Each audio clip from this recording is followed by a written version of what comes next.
नमस्कार, commodity roundup में आपका स्वागत है। मैं हूं मनीषा गुप्ता। आज बात करेंगे यहां पर गुआर की, जहां पर भावों में लगातार गिरावट देखने को मिल रही है। इसके बावजूद की बारिश यहां पर बहुत ज्यादा नहीं है। साथ ही बात करेंगे सोवरन गोल्ड बॉन्ड की, जहां पर निवेश के लिए आज नई ट्रांच खुली है, जो कि 11 से लेकर 15 सितंबर तक खुलेगी। क्या है इसके फायदे, किस तरह का निवेश किया जा सकता है, क्या है प्राइसेस, उसके ऊपर करेंगे एनालिसिस। साथ ही बात करेंगे कच्चे तेल की, जहां पर $90 प्रति बैरल के ऊपर भाव अब भी यहां बरकरार हैं। इन सब पर बात करने के लिए हमारे साथ हैं निर्मल बैंक कमोडिटीज के कुणाल शाह, एलकेपी सिक्योरिटीज के जतिन त्रिवेदी, हमारे साथ जुड़े हैं एग्री कमोडिटी एक्सपर्ट पुखराज चोपड़ा, और साथ ही साथ सॉवरन गोल्ड बॉन्ड पर बात करने के लिए हमारे साथ होंगे मेटल फोकस के प्रिंसिपल कंसल्टेंट साउथ एशिया चिराग शेख। लेकिन शुरुआत यहां पर पहले गुआर के साथ कर लेते हैं। पुखराज जी नमस्कार, शुक्रिया साथ जुड़ने के लिए। और अगर मॉनसून का यहां पर एक बार ब्यौरा देखा जाए तो अगस्त में हमने देखा था कि 33-34% कम बारिश हुई। सितंबर में अब तक यहां पर 39% कम बारिश हुई है। और जो गुआर के मुख्य उत्पादक राज्य हैं जैसे कि राजस्थान, जहां पर 71% कम बारिश हुई है सितंबर में अब तक। हरियाणा में 75% कम बारिश हुई है। और गुजरात की बात करें तो इस महीने सितंबर में अब तक 45% डेफिशिएंसी है बारिश को लेकर। तो सारे के सारे जो आंकड़े हैं वो बुलिश हैं, लेकिन उसके बावजूद गुआर में बहुत सपोर्ट नहीं है। कैसे देखते हैं आप ये फंडामेंटल्स? देखिए मनीषा जी, जो आपने आंकड़े बताए वो ठीक है आंकड़े। अगर हम पश्चिमी राजस्थान की बात करें तो 40 दिन में एक भी बूंद पानी की नहीं गिरी है। यानी 100% ही माइनस है, ना 80 है ना 70 है। पूर्वी राजस्थान में जरूर कुछ बारिशें हुई है। उत्पादन के लिहाज से ये जो अगस्त का सूखा जाना और ये सितंबर के भी 10 दिन सूखे जाना, ये खेती के हिसाब से बहुत खराब है। यदि हम खेती को उसके मौके पे जाके खेत में देखें तो हमें लगता है कि पता नहीं कितना बड़ा नुकसान किसान का हो गया। देखिए मनीषा जी, जो सबसे पहले बोई गई थी फसलें जैसे मूंग की, मोठ की, बाजरा की, उसकी भी ईल्ड में भारी नुकसान हुआ है। मतलब 50% 60% तक का नुकसान हो गया है। जहां तक मैं ग्वार की बात करूं जो आपने पूछा है, तो ग्वार में बहुत सारे एरिया ऐसे हैं जहां पे 80 से 85% नुकसान है। और बहुत से रेतीली जमीनों के एरिया ऐसे हैं जहां पे 100% कुछ भी नहीं होगा। और बहुत सारे एरिया ऐसे हैं जो नहरी खेती के बीच में परानी जमीन है, ऐसी चीज जमीन है, उसमें थोड़ा बहुत गवार हो जाएगा, या फिर नहरी और कुओं से सिंचित जमीन में गवार हो जाएगा। तो ग्वार में कुल मिलाकर गुलिस तो है, पर इसमें हमें पिछले उदाहरण देखने चाहिए। मैडम, जब 29,000 रुपए जीरा के, मैं उदाहरण दे रहा हूँ, 29,000 रुपए जीरा के भाव थे, तब आपके चैनल में भी ये लगातार खबरें आ रही थी कि इसबगोल और जीरा की फसलें बहुत खराब है। पर पर भाव नहीं बढ़ रहे थे, तो ऐसा लग रहा था कि शायद फसल में नुकसान नहीं होगा। पर जैसे जैसे ये फसल सामने आती गई तो ये भाव बढ़ते गए और ऊंचाइयों को छूते गए।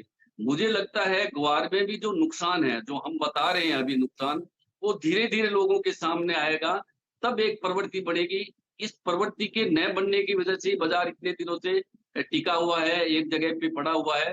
पर जैसे जैसे फसल सामने आएगी वैसे वैसे इसके अंदर स्टॉकिस्ट है, डीलर है, एक्सपोर्टर है, सब बायर बन जाएंगे। मनीषा जी, मेरा ऐसा मानना है। जी पुखराज जी, फंडामेंटल्स अगर देखे जाएं तो एक तरफ ऑफ कोर्स सप्लाईज होती है जिसकी चिंताएं ऑलरेडी हम बाजार में बनता हुआ देख रहे हैं, लेकिन दूसरी तरफ होती है मांग। वो कैसी है? क्योंकि हम यूजुअली देखते हैं कि कच्चे तेल को दो चीजें मूव करती हैं, एक तो बारिशें और दूसरा कच्चा तेल। कच्चा तेल भी 90 के आसपास है, उसका भी फायदा हमने गुआर में आता हुआ नहीं देखा। देखिए मनीषा जी, आप सही कह रही हैं। जो डिमांड साइड है पूरे साल 20 से 25,000 टन बीच में मंथली रही थी, और वही डिमांड अब भी चल रही है। न तो डिमांड सामान्य से कम है, न डिमांड सामान्य से ज्यादा है। तो ग्वार की तेजी के लिए ये जो अभी चल रही डिमांड है वही काफी है। इस डिमांड में बड़ी तेजी बन सकती है। जहां तक क्रूड की बात है, तो क्रूड के साथ में एक सेक्टर और है डॉलर का। ये 90% निर्यात होता है, तो डॉलर जो रेट बढ़े हैं उसका फायदा भी इसमें ग्वार में मिलना चाहिए था। पर न मिलने का वही कारण है कि जब दौड़ना है तो सबको एक साथ दौड़ना है, और जब चुप रहना तो एक साथ चुप रहना, जैसा हमने पिछले मसाला बाजार में देखी थी, चाहे वो हल्दी हो, चाहे वो जीरा हो, चाहे इस सब हो। ठीक उसी तरह का ट्रेंड इस ग्वार के अंदर दिखाई दे रहा है। जैसे जैसे नुकसान सामने आएगा, डिमांड सप्लाई के रेशियो में बिगाड़ आएगा, ये बात तो एकदम निश्चित है मनीषा। आपने पहले मूंग की भी बात करी और हम काफी एजेंसी से बात करते भी रहते हैं पुखराज जी दालों को लेकर, और उनका मानना है कि 30-40% यहाँ पर नुकसान काफी सारी एजेंसीज ऑलरेडी मूंग में बता रही हैं। Of course on the higher side 50% भी है, लेकिन अभी भी उन सब चीजों की पुख्ती यानी यहाँ पर बाकी है। जहां तक गुआर की बात है, किस तरह का नुकसान, कैसी फसल, क्या कुछ आकलन अब करना शुरू किया है आपने? जी, फसल का सर्वे लगातार जारी है। चूंकि हमारा 2 अक्टूबर को हमेशा सेमिनार होता है, हम ये सेमिनार 2015 से करते आए, तो उस सेमिनार के अंदर हम सारे आंकड़े रखेंगे कि किस तरह की फसल होने वाली है, कितनी क्वांटिटी इसके अंदर आएगी। तो वो उस समय हम बताने की पूरा प्रयास करेंगे, बताने की पूरी चेष्टा रहेगी कि हम लोगों को पूरी सही जानकारी दे पाएँ। तो सर्वे का काम आज भी चल रहा है, अभी भी चल रहा है। जब मैं आपसे बात कर रहा हूँ, तो हमारे एथनिक ग्रुप के कोई न कोई आदमी खेतों की ओर जा रहे होते हैं, फसल को देख रहे होते हैं और अपनी बात लिख रहे होते हैं। तो मनीषा जी, थोड़ा इंतज़ार करना पड़ेगा और ये भी जल्द सामने आ जाएगा। पर एक बात निश्चित है कि उत्पादन में इतनी बड़ी गिरावट आएगी, जिसकी अभी कल्पना करना भी ठीक नहीं लगता, मनीषा जी। तो चलिए, तो बातचीत हुई ग्वार की और पल्सेस की अवेलेबिलिटी की और प्राइसेस की। क्विकली कुणाल का भी एक व्यू ले लेते हैं ग्वार पैक पर, स्पेशली जहां पर कंसिस्टेंट प्रॉफिट टेकिंग हमने देखी है। कुणाल, आपने पूरे फंडामेंटल्स का डिस्कशन भी सुना पुखराज जी के साथ। अब प्राइसेस पर यहां से व्यू क्या है? क्या इन लेवल्स के आसपास सपोर्ट लेंगे? थोड़ी बहुत वीकनेस और दिख रही है या कोई और व्यू आपका? देखिए, ऑयल के प्राइसेस और भी ऊपर जाने वाले हैं। सो फंडामेंटल ऑयल की तेजी की है, but one of the reason oil के प्राइसेस ऊपर इसीलिए जा रहे हैं कि यूएस में 2-3 जो बड़े ऑयल के बेसिन्स है, उसमें से प्रोडक्शन आने वाले दिनों में कम होने वाला है। सो यूएस का ऑयल प्रोडक्शन यहाँ से बढ़ने नहीं वाला है। अभी तक गुआर के लिए जो डिमांड साइड है, उसके लिए सबसे बड़ा रीजन था यूएस का शेल ऑयल प्रोडक्शन, जो 10.5 मिलियन बैरल से बढ़ के ऑलमोस्ट 13 मिलियन पे पहुंच गया है। सो आने वाले दिनों में, महीनों में, दिनों is a very wrong this thing, आने वाले महीनों में गुआर सीड के लिए जो क्रूड से डिमांड का जो सीन है, वो मुझे लग रहा है थोड़ा खराब होने वाला है। और यही वजह से गुआर सीड में ऊपरी स्तरों पे हम प्रॉफिट टेकिंग देख रहे हैं। सो डिमांड साइड मुझे आने वाले 3 से 4 महीने में यूएस साइड से ग्रेट नजर नहीं आ रही है। सो यूएस के 2 बड़े बेसिन्स है जो एग्जॉस्ट होते जा रहे हैं। Permian basin is one of them, and that is not very positive for the demand side, and that's the main reason why prices are, as per me, prices इतना तेजी से रिएक्ट नहीं कर रहे। प्रोडक्शन कम है, उसके कारण ओवरऑल ध्यान तेजी है। 6100 6000 के आसपास सपोर्ट लेगा, पर बहुत बड़ी तेजी होने के लिए इसको डिमांड साइड से भी पुश चाहिए। यानी सप्लाईज को लेकर चिंता तो है ही है, लेकिन मांग यहाँ पर थोड़ी सी कमजोर है, स्पेशली एक्सपोर्ट, स्पेशली कच्चे तेल के वहां से, और उसका असर हमने यहाँ पर आता हुआ देखा है। पुखराज जी, बहुत शुक्रिया साथ जुड़ने के लिए। काफी सारे फंडामेंटल्स आपने वहां पर डिस्कस किया और हमने देखा भी है कि एक लैग से यहाँ पर फसल को लेकर जो प्राइस रिएक्शन है वो बाजार उसका अभी भी यहाँ पर इंतजार करता हुआ। ये तो बात हुई गुआर की, लेकिन आगे बढ़ते हैं और बात अब यहाँ पर सोवरेन गोल्ड बॉन्ड की कर लेते हैं। यहाँ पर एक और ट्रांच आज से लॉन्च हो गया है। 15 सितंबर तक ये जो ट्रांच है जो वो ओपन है सब्सक्रिप्शन के लिए। यहाँ पर किस तरह के क्यूज देखने को मिल सकते हैं? चिराग शेठ हमारे साथ हैं। चिराग, कैसे देखते हैं आप प्राइसिंग? क्योंकि पिछले ट्रांच के कंपैरिजन में रादर थोड़ी सी कमजोर जरूर है, लेकिन हमने लगातार यहाँ पर हर सोवरेन गोल्ड बॉन्ड में अच्छी पार्टिसिपेशन, अच्छी खरीदारी आते हुए देखी है। यहाँ पर क्या व्यू है? जी हाँ, बिल्कुल। एक्चुअली मनीषा, देखिए, अगर हम देखें तो सॉवरेन गोल्ड बॉन्ड अब इंडियन इन्वेस्टर्स के लिए एक बहुत ही ज्यादा इम्पोर्टेंट विकल्प हो गया है सोने में निवेश करने के लिए। हाँ, अब जैसे हम कहते आ रहे हैं कि सॉवरेन गोल्ड बॉन्ड की एक जो लॉयल कस्टमर बेस जरूर बन गया है, जो ऑन अ रेगुलर बेसिस जब जब ट्रांच खुलते हैं तब तक निवेश करते रहते हैं। और पिछले 1-8 महीने में हमने भी फिजिकल बाजार में थोड़ी बहुत डिमांड बढ़ते हुए दिखाई जरूर दी है, क्योंकि प्राइस में करेक्शन भी आए थे। $1900 के नीचे भी गोल्ड ट्रेड कर रहा था, तो उसका भी एक जरूर एक पॉजिटिव इम्पैक्ट डिमांड में दिखाई दिया। तो ओवरऑल मेरा मानना है कि चूंकि ये एक फेस्टिव पीरियड के पहले भी ट्रांच खुला हुआ है और दाम भी फेयरली डिसेंट है, तो जरूर एक बहुत ही बढ़िया इस ट्रांच में भी हमें बाइंग देखने को मिलेगी।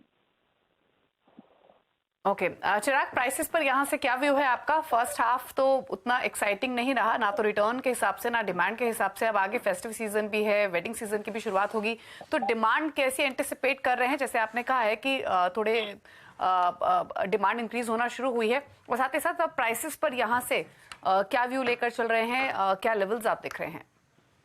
देखिए, प्राइसेस में हम अभी भी हमारा यहाँ पे एक नेगेटिव नोट बरकरार है। हमारा मानना है कि $1850 से करीबन 1800 $1750 के बीच में एक आइडियल प्राइस लेवल है जहाँ पे गोल्ड ने एक्चुअली ट्रेड करना चाहिए। क्योंकि जैसे हमारा मानना है कि फेड शायद इन्फ्लेशन की दरें ऊंची बरकरार रख सकता है, जिसे हम कहते हैं कि Fed will hold for long. ये जरूर हो सकता है क्योंकि इन्फ्लेशन कंसर्न्स फिर से बढ़ते हुए दिखाई दे रहे, ऑयल के दाम बढ़ते हुए दिखाई दे रहे, तो शायद जो ये अनुमान लगाया जा रहा था कि 2024 में शायद 100 to 125 बेसिस पॉइंट की जो रेट कट आएगी वो शायद ना आए, और मार्केट 50-55 बेसिस पॉइंट की रेट कट देख सकते हैं। सो इसे एक नेगेटिव जरूर माना जा सकता है। और हमने एक लगातार देखा हुआ है कि मार्केट ऊपर के लेवल में सस्टेन नहीं कर पा रहा है, तो तेजी के आसार नहीं है, बट नीचे में मंदी में भी बाइंग जरूर आ रही है। फिजिकल मार्केट में दीपाली, जैसे मैंने कहा कि जरूर एक डिमांड पिकअप इंडिया में होती हुई दिखाई दे रही है। पहले 6 महीने में बहुत ही ज्यादा डिसअपॉइंटिंग डिमांड थी, तो उसका जो भी अब रिकवरी होगी वो शायद ये अक्टूबर से शायद सितंबर से लेकर दिसंबर के बीच में होगी।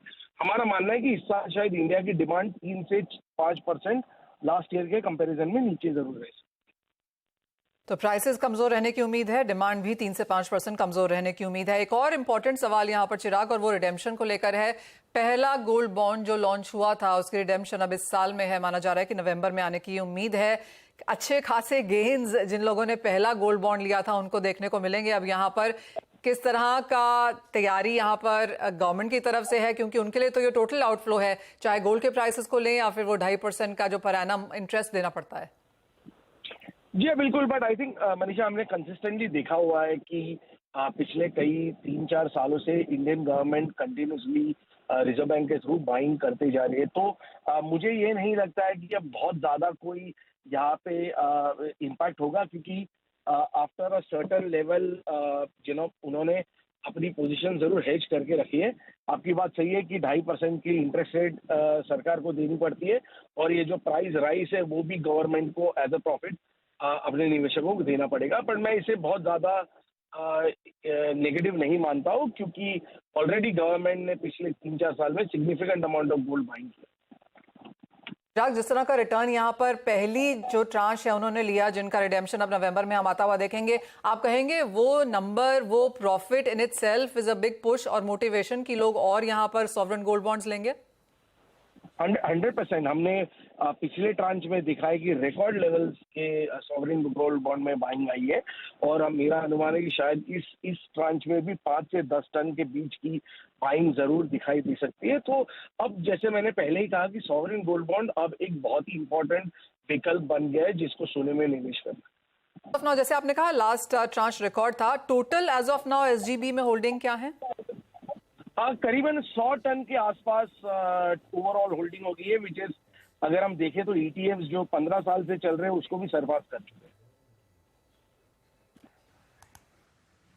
ओके, चलिए, तो ये तो बात ही सोवरेन गोल्ड बॉन्ड की, किस तरीके के रिडम्पशंस एक्सपेक्टेड हैं, प्राइसेस किस डायरेक्शन में जा रहे हैं और डिमांड यहाँ से कैसी नजर आ रही है। शुक्रिया चिराग आपका आने के लिए शो में। रुकने एक ब्रेक के लिए। जतीन और कुणाल शाह हमारे साथ बने हुए हैं, बात करेंगे उनसे स्ट्रैटेजीज पर एक छोटे से ब्रेक के बाद। जतीन त्रिवेदी, कुणाल शाह हमारे साथ मौजूद हैं, फोकस करते हैं स्ट्रैटेजीज पर। पहले सोने चांदी पर जतीन का व्यू ले लेते हैं और उसके बाद एग्री कमोडिटीज की ओर भी रुक करेंगे, बेस मेटल्स पर भी आउटलुक लेंगे। जतीन, पहले तो बताइए गोल्ड सिल्वर क्या राय है इन लेवल से? हमने इंटरनेशनल मार्केट्स में थोड़ी सी रिकवरी आते हुए तो देखी है, और उसी तरीके का रुझान इंडियन मार्केट्स में भी रहा है, बट करना क्या है इन लेवल से? दीपाली, देखिए, रुपए का थोड़ा सा जो तेजी है उसके कारण से गोल्ड के अंदर थोड़ा सा यहाँ से वीकनेस जो है आपको देखने को मिल रहा है कॉमेक्स के कंपैरिजन में, लेकिन मुझे लग रहा है यहाँ से रैली जो है और कंटिन्यू रहेगी, स्पेशली जब तक वेडनेसडे के सीपीआई डेटा बाहर नहीं आ जाते यूएस के इवनिंग सेशन में। So for the next 2 days, Monday, Tuesday और वेडनेसडे इवनिंग तक, इनफैक्ट नेक्स्ट 48 आवर्स मुझे लग रहा है यहाँ से पॉजिटिविटी का रैली जो है आपको देखते हैं कंटिन्यूस मिलना चाहिए। हायर साइड में जो लेवल्स जो मुझे लग रहा है सस्टेन नहीं करेंगे वो रहेगा अराउंड 59,400 से लेके 59,600। ये एक स्ट्रॉन्ग हर्डल बना हुआ है पिछले 2 हफ्ते से। 59,500 के आसपास आपको प्रॉफिट भी बुक कर लेना है, और आपका जो स्टॉप लॉस रहना चाहिए नेक्स्ट 2 डेज के हिसाब से वो रहेगा 58,700 के नीचे। तो ये रहा गोल्ड का। सिल्वर के अंदर जो आउटलुक है वो भी पॉजिटिव है, जिस तरह से आज बेस मेटल फ्रेश वीक में एक पॉजिटिव कारोबार के साथ ट्रेड कर रहा है। सिल्वर को जो है गोल्ड बेस मेटल दोनों का ही पॉजिटिव आउटलुक जो मिलना चाहिए for the next few days. Wednesday CPI data नहीं आते तब तक 73,500 ये जो है वो टारगेट लेकर चलना है सिल्वर के अंदर। जो स्टॉप लॉस मेंटेन करके चलना रहेगा वो 71,200 के नीचे मेंटेन करके चलना है। सो गोल्ड और सिल्वर दोनों ही बाय सिग्नल रहेगा मेरी तरफ से। वेडनेसडे इवनिंग सीपीआई डेटा आने के पहले ये पोजीशन जो है स्क्वायर ऑफ कर लेनी है। जो हाई रिस्क ट्रेडर्स है वो कैरी कर सकते हैं, लेकिन जो रिस्क कम लेना चाहते हैं उनके लिए सलाह रहेगी कि वेडनेसडे इवनिंग डेटा आने के पहले अपनी पोजीशन जो है स्क्वायर ऑफ करें। जी दीपक। ऑलराइट, ऑफ कोर्स यहाँ पर inflation data India, China, US सभी कंट्रीज की तरफ से आने वाला है, तो ये हफ्ता काफी उस हिसाब से इंपॉर्टेंट रहेगा। कुणाल, मेटल्स कैसे देखेंगे आप, क्योंकि आज की अगर बात करें और पिछले हफ्ते की गिरावट के बाद कॉपर, जिंक, एल्यूमिनियम हल्के से ऑन द हायर साइड खुले हैं। आई थिंक मेटल्स में चाइना में जो डेटा है ऐसा कह सकते हैं कि स्टेबल हो गया है। जो चाइना कंटिन्यूअस नेगेटिव डेटा आते थे, it was sliding on a free slide ऐसा लग रहा था, तो गवर्नमेंट ने जो मेजर्स लिए हैं उसको देखते हुए स्टेबल लग रहा है। सो कॉपर 720 के नीचे नहीं लग रहा है। अगर चाइना का ट्रेड डेटा देखेंगे तो कॉपर का डेटा इन पर्टिकुलर पॉजिटिव है। सो कॉपर में बाई करूंगा 725 726 के आसपास। 740 का टारगेट रखना चाहिए और 718 के नीचे नहीं जाना चाहिए। स्टॉप लॉस रखना चाहिए 718 का। So broadly speaking copper is buy at dips looking at the Chinese data. आपको ट्रेड लगी क्या जतिन बेस मेटल से? दीपाली देखिए, बेस मेटल के अंदर मुझे लग रहा है पॉजिटिविटी का कारोबार, जैसे मैंने बताया कि ये कंटिन्यू रहना चाहिए। डॉलर इंडेक्स भी थोड़ा सा शांत है 104 के आसपास। मुझे लग रहा है बेस मेटल जो इसका थोड़ा सा पॉजिटिव रुझान चाइनीज डेटा के पीछे जो है वो लेकर चलेगा। कॉपर मेरी भी टॉप पिक रहेगी, लेकिन कॉपर के साथ में एल्यूमिनियम और लेड के दोनों के अंदर बुलिश हूँ for the next couple of weeks. Aluminium मुझे लग रहा है 204 से 205 के लेवल्स आपको दिखा देगा। 198 के स्टॉप लॉस के साथ इसमें पोजीशन बनाकर रखें। और लेड जो है बहुत ही सेफ बेट लग रहा है मुझे। थोड़ा सा साइडवेज काउंटर रह सकता है, लेकिन 192 से लेके 191 ये जो टारगेट्स है मुझे लग रहा है लक्ष्य लेकर चलना चाहिए। अगले 2 हफ्ते में ये लेवल्स आपको देखने मिल जाएंगे और बहुत ही सेफ बेट रहेगा। 185 के स्टॉप लॉस के साथ में लेड और एल्यूमिनियम दोनों के अंदर बाइंग की सलाह रहेगी अन्य बेस मेटल के साथ। ऑलराइट, तो कॉपर, एल्यूमिनियम, लेड में खरीदारी की राय है, लेकिन कच्चे तेल पर भी ध्यान देंगे क्योंकि यहाँ पर $90 प्रति बैरल के लेवल्स बने हुए हैं। कुणाल, कैसे देखते हैं आप इसे, क्योंकि मुनाफा वसूली हमने देखी है, उसके बावजूद भी ऑन चार्ट्स 89-90 के नीचे प्राइसेस नहीं है। Brent is moving towards $100. We will not like it, but that is actually the scenario is. और तेजी लग रही है मुझे। और बाय एट डिप्स, कोई भी $1-2 की डिप आती है WTI में, बाइंग अपॉर्चुनिटी है आपके लिए। यूएस का शेल ऑयल का प्रोडक्शन, जैसे मैंने स्टार्ट ऑफ द शो में आपको कहा गुआर के लिए, that is going to drop further. So we are going to enter in the winter season. और विंटर सीजन में हम जा रहे हैं, एक साइड पे ओपेक और रशिया प्रोडक्शन कट कर रहे हैं और दूसरी साइड पे यूएस का प्रोडक्शन नेचुरली कम होने वाला है। So this is a perfect storm for crude oil at a wrong time, जहां पे सब कंट्री इन्फ्लेशन से बैटल कर रही है। ऐसे टाइम पे क्रूड ऑयल बढ़ने का लग रहा है मुझे, और $98-100 ब्रेंट टेस्ट होगा, ऐसा मेरा व्यू। तो कच्चे तेल में स्ट्रेंथ रहेगी और यही व्यू कंसिस्टेंटली कुणाल ने पहले से मेंटेन भी किया है। उसी तरीके का एक्शन हम देख रहे हैं। कुणाल, एग्री कमोडिटी बास्केट से क्विकली स्पाइसेस पर व्यू, जहां पर प्रॉफिट टेकिंग है, क्या करना चाहिए अब? मुझे लग रहा है कि अभी जो रिसेंट रेनफॉल हुआ है उसके कारण थोड़ा बहुत हेल्प मिलेगा। बट एक बार जो हमने रैली देखी है उसके बाद थोड़ा बहुत प्रॉफिट टेकिंग का दौर चालू हो गया, ऐसा लग रहा है मुझे। थोड़ा बहुत प्राइस सॉफ्ट हो गया यहाँ से। अभी बाइंग नहीं करनी चाहिए, रुकना चाहिए और wait for the more decline in agriculture commodity, specially the spices complex, the guar complex, सब में थोड़ा सा आपको एक सॉफ्ट ट्रेंड देखने मिल सकता है आने वाले दिनों में। ओके, तो ये तो स्पाइसेस पर बात हुई जहां पर थोड़ी सी प्रॉफिट टेकिंग और आ सकती है। डिप्स पर ही खरीदारी का व्यू लेकर चलिए। उसके अलावा कोई और ट्रेडिंग स्ट्रैटेजी एग्री पैक से कुणाल आपकी? वेल, इन पर्टिकुलर कभी ये जो फॉल आता है उसमें मैं हल्दी में अभी भी तेजी में हूँ। हल्दी में हमने जो प्राइस देखे थे 17,000 के, उसके बाद एक अच्छा करेक्शन दिखा है, तो हल्दी अराउंड 14,000 13,800 के आसपास हल्दी अच्छा बाइंग बढ़ता है।